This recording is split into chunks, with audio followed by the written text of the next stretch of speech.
What if I told you Shaytan doesn't need to whisper anymore? He uploads. If Shaytan had a YouTube channel, you might already be subscribed. We imagine Shaytan as something distant, something obvious, something evil and dramatic. But what if his strategy today isn't fear?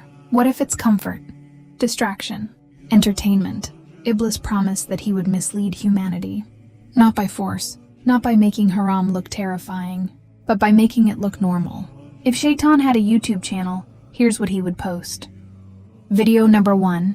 You can repent later. Relax, you're still young. Allah is most merciful. Enjoy now. Change later. It sounds harmless, even hopeful, but it's one of the most dangerous lies. Repentance is powerful, but delay is deadly, because none of us are promised tomorrow. The graveyard is full of people who thought they had more time. Shaytan doesn't tell you to stop believing. He tells you to postpone changing, and postponed change often becomes permanent neglect. Video number 2. You're not good enough to be religious. Look at your past. You sinned too much. You're a hypocrite. Religious people are better than you. This one is subtle. First, Shaytan tempts you to sin. Then when you fall, he whispers shame. He makes you believe you're too dirty to return. But Allah's mercy is not limited by your mistakes. The one who created you knows your weakness. Hopelessness is not humility. It is another trap. Because when you believe you're beyond forgiveness, you stop trying. And that is exactly what Shaytan wants. Video number 3. Just this once. Just skip this one prayer. Just one more haram song. Just one small lie. Just one more time. Notice something.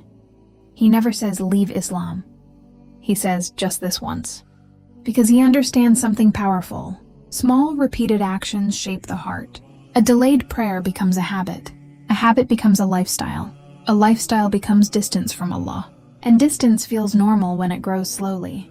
Shaytan wins not through explosions, but through erosion. Video number 4. Scroll one more time. Just one more reel. One more video. One more scroll. You open your phone for 5 minutes. An hour disappears. Then another. Suddenly it's midnight. Suddenly Fajr feels heavy. Suddenly your heart feels numb.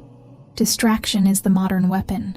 Not because phones are evil, but because constant noise leaves no room for reflection. No room for Quran.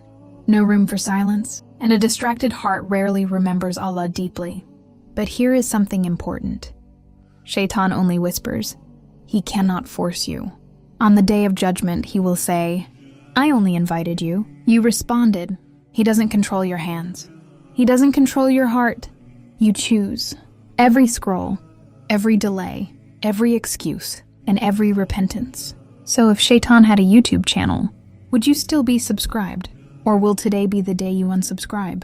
Not from an app, but from the habit slowly pulling you away from Allah. The choice has always been yours. If you're ready to unsubscribe from Shaytan's whispers, subscribe to Deenify and let's return to Allah together.